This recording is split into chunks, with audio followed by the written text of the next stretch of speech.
اگست ہمارے گاؤں میں بڑا دن ہوتا ہے.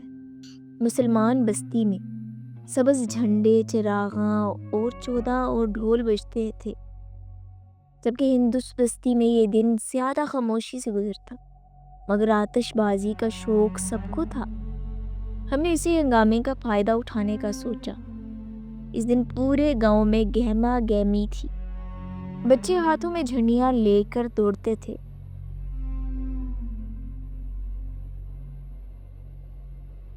رات تقریباً 11:30 بجنے لگی تھے. میں گاؤں کے کچے راستے سے دریا کی طرف بڑھا. آسمان پر چاند دھندلا تھا اور ہوا میں نمی گھلی ہوئی تھی. دور سے ڈھول کی آوازیں اور آتش بازی کی چمک تھی. پوجا سفید شلوار قمیص پہنے، دوپٹے میں کچھ سامان لپیٹے دبے قدموں آئی. اس کی سانس پھولی ہوئی تھی.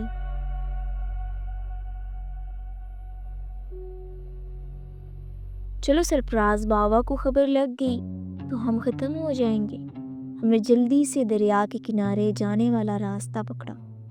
یہ راستہ عام دنوں میں بھی سنسان رہتا تھا.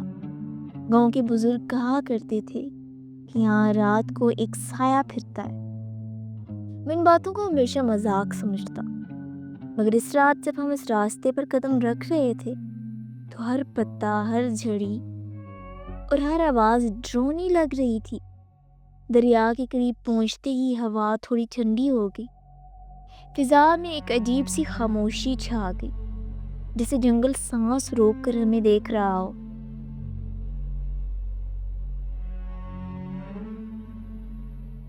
ہم ابھی آدھے راستے پر ہی تھے کہ پیچھے سے گھوڑوں کی ٹاپ سنائی دی. وہ آواز قریب آتی جا رہی تھی. مڑ کر دیکھا تو راجندر سنگھ کے 2 خاص آدمی نیزے اور لاٹھیاں لیے ہماری طرف بڑھ رہے تھے. تیز دوڑوں میں نے کہا، پوجا کے پاؤں کانپ رہے تھے مگر ہم دوڑنے لگے. گھوڑوں کی ٹاپ اور ہمارے قدموں کی آواز ایک دوسرے سے مقابلہ کر رہے تھے. دریا کے کنارے پہنچتے ہی اچانک دھند پھیل گئی. یہ دھند عام نہیں تھی، یہ گھنی، سرد اور نمدار تھی، جیسے کسی نے ہمارے گرد سفید دیوار کھڑی کر دی ہو. میں نے پوجا کا ہاتھ مضبوطی سے پکڑا. یہ کیا ہو رہا ہے؟ اس نے کانپتی آواز میں پوچھا. میں جواب دینے ہی والا تھا کہ ایک ہوا میں ایک سرد جھونکا آیا اور دھند کے اندر سے ایک دھندلا سا سایہ ابھرنے لگا. وہ سایہ آہستہ آہستہ ہمارے قریب آ رہا تھا. پہلے مجھے لگا شاید کوئی عورت ہے، لیکن جیسے جیسے وہ دھند کو چیرتی ہوئی آگے بڑھی میرا دل خوف سے سکڑتا گیا. اس کے کپڑے گیلے تھے، اس میں سے پانی ٹپک رہا تھا اور چہرہ اس قدر سفید کہ جیسے کسی نے خون ہی نچوڑ لیا تھا. آنکھیں سرخ مگر ان میں عجیب سی اداسی اور غصہ اکٹھا تھا. پوجا نے میرا ہاتھ مزید زور سے پکڑا اور ہکلاتے ہوئے بولی، یہ کون ہے؟ عورت نے دھیرے سے کہا، میں پاروتی، تمہاری ماں. پوجا نے ایک دم ہاتھ جھٹک دیا اور پیچھے ہٹ گئی. میری ماں تو برسوں پہلے مر گئی تھی. پاروتی کی سانس بھاری تھی، جیسے وہ ہر لفظ بولنے میں تکلیف محسوس کر رہی ہو. ہاں، سب یہی سمجھتے ہیں، تمہیں جھوٹ بتایا گیا.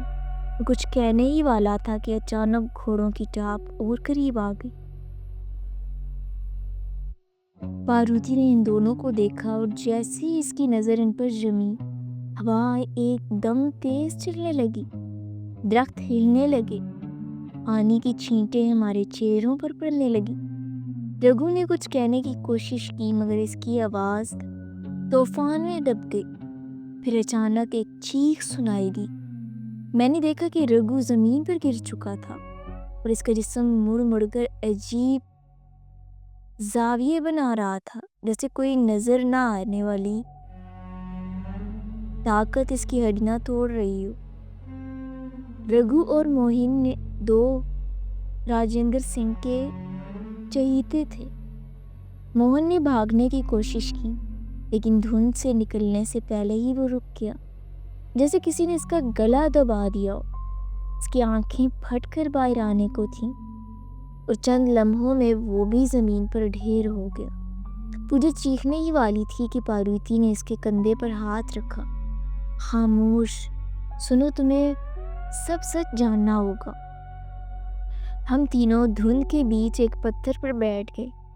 پاروتی نے آسمان کی طرف دیکھا جیسے وہ یادوں میں کھو گئی ہو۔ میں راجندر سنگھ کی بیوی تھی، شادی مجبوری میں ہوئی تھی، دل کبھی اس کے ساتھ نہ لگا۔ پھر ایک دن میں نے ایک مسلمان لڑکے سے محبت کر لی، تمہارے سچے باپ سے۔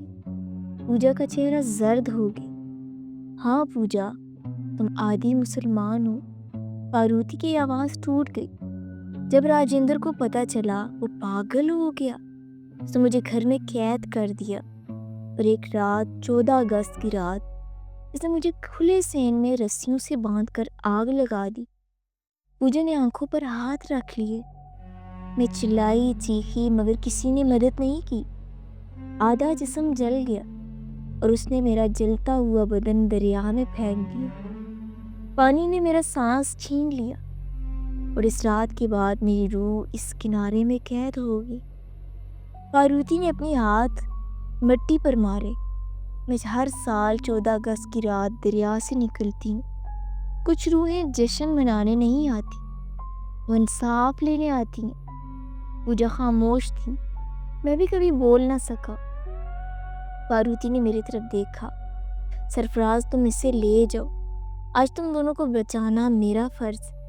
میں نے پوجا کا ہاتھ پکڑا اور دھند سے باہر نکلنے کی کوشش کی، لیکن ہر بار جب ہم نکلنے لگتے دھند جیسے ہمارے سامنے دیوار بن جاتی۔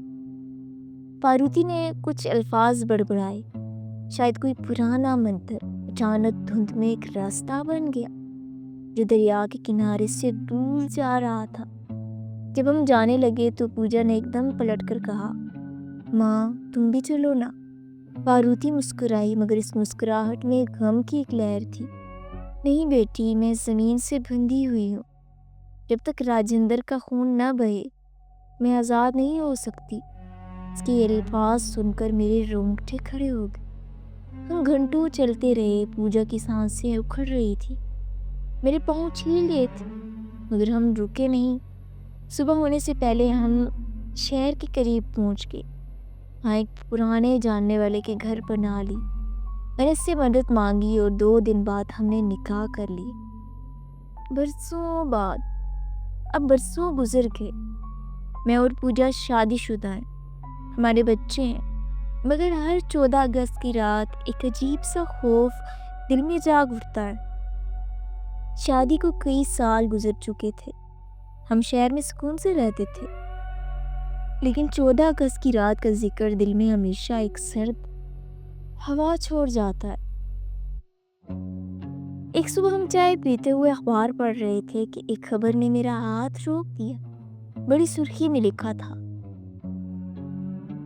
ٹھٹھا کے قریب ایک زمیندار راجندر سنگھ کی پراسرار موت۔ نیچے تفصیل تھی، راجندر سنگھ اپنے نوکروں کے ساتھ رات کے وقت دریا کے کنارے گیا۔ انہی شاہدین کا کہنا ہے کہ اچانک شدید دھند چھا گئی، گھوڑوں نے بدک کر دوڑ لگا دی، اور زمیندار کی لاش صبح دریا سے ملی۔ جسم پر کسی جانور کے پنجے یا دانت کے نشان نہیں، مگر چہرے پر خوف جمع ہوا تھا۔ میرے ہاتھ سے اخبار پھسل گیا۔ پوجا میرے پاس آئی، اس نے خبر پڑھی اور ایک لمبے سکوت کے بعد صرف ایک لفظ کہا، ماں۔ پوجا کی آنکھوں میں عجیب سا سکون اور دکھ دونوں تھے۔ اس نے کہا، سرفراز، میں گاؤں واپس جانا چاہتی ہوں، اب میرا باپ نہیں رہا، اور ماں کے بارے میں سب جان چکی ہوں۔ میرے دل میں ہلچل مچی، مگر میں جانتا تھا کہ یہ سفر ضروری ہے۔ اگلے دن ہم گاڑی میں بیٹھے اور کئی گھنٹوں کے سفر کے بعد دوبارہ گھارو کے قریب اپنے پرانے گاؤں پہنچ گئے۔ جیسے ہی ہم گاؤں میں داخل ہوئے، لوگ ہمیں پہچان گئے۔ کچھ نے حیرت سے دیکھا، کچھ نے شرمندگی سے نظریں جھکا لی۔ ایک بزرگ نے ہمیں اپنے آنگن میں بٹھایا اور راجندر سنگھ کی آخری رات کا حال سنایا۔ اس رات وہ 4 آدمیوں کے ساتھ آیا تھا، دریا کے کنارے کچھ تلاش کر رہا تھا۔ ہم نے دور سے دیکھا، دھند آئی، پھر ایک عورت کی چیخ سنائی دی۔ وہ سب بھاگنے لگے، مگر راجندر کو جیسے کسی نے پکڑ لیا ہو۔ وہ دھند میں کھینچا گیا اور پھر صرف اس کی چیخیں، صبح اس کی لاش پانی کے کنارے تھی۔ پوجا کا چہرہ سن ہو گیا۔ میں نے اس کے ہاتھ پر ہاتھ رکھا، مگر وہ جیسے کہیں اور ہی دیکھ رہی تھی۔ شام کو پوجا اکیلی دریا کے کنارے گئی۔ آسمان پر بادل تھے، ہوا میں نمی اور پرانی یادوں کی مہک تھی۔ وہ پانی کے قریب جا کر زور سے چیخی، ماں ایک بار آ جاؤ، بس ایک بار مجھے دیکھ لو، میں تمہاری بیٹی ہوں، میں تمہیں یاد کرتی ہوں۔ اس کی آواز پانی پر گونجتی رہی، مگر دھند نہیں آئی، کوئی سایہ نہیں آیا، صرف لہریں تھیں اور خاموشی۔ پوجا زمین پر بیٹھ کر رونے لگی۔ میں نے آگے بڑھ کر اسے اٹھایا۔ چلو پوجا، شاید ماں اب آزاد ہو گئی، شاید وہ سکون میں ہے۔ ہم خاموشی سے گاؤں سے نکل گئے۔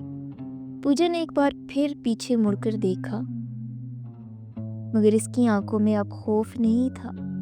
راستے میں نے دھیرے سے کہا، پوجا، محبت ہمیشہ آسان نہیں ہوتی، مگر وہ اپنا راستہ خود بنا لیتی ہے۔ پھر میں نے سندھی میں شاہ عبداللطیف بھٹائی کا ایک مصرع پڑھا جو میرے باپ اکثر سنایا کرتے تھے۔ سفر کے دوران گاؤں سے نکلتے ہوئے شام کے وقت آسمان پر ہلکی سنہری روشنی ہوا میں خنکی تھی۔ پوجا خاموش بیٹھی تھی۔ میں گاڑی چلا رہا تھا اور ایک لمحے کے بعد دھیرے سے میں نے کہا، پوجا، ہم سندھی ہیں اور سندھی لوگ محبت کے بارے میں بس بات نہیں کرتے، اس پر مر مٹتے ہیں۔ میرے والد صاحب اکثر کہا کرتے تھے کہ سرفراز، دنیا کے ہر زخم کا علاج وقت ہے، مگر محبت کا علاج صرف محبت ہے۔ میرے والد کہا کرتے تھے، سرفراز، جس کے دل میں محبت نہیں وہ چلتا پھرتا مردہ ہے، اور جو محبت کے لیے جان دے وہ موت کے بعد بھی امر رہتا ہے۔ پوجا نے آہستہ سے میرا ہاتھ پکڑ لیا اور ہم آگے بڑھتے گئے، اور پیچھے رہ گئی صرف ایک کہانی جو ہر 14 اگست کی رات ہوا میں سرگوشیاں کرتی تھی۔ کچھ روحیں بدلہ لے کر چلی جاتی ہیں اور کچھ محبت کا پیغام چھوڑ جاتی ہیں۔ مزید ایسی کہانیاں سننے کے لیے میرے چینل کو سبسکرائب کریں۔ آپ کا بہت بہت شکریہ۔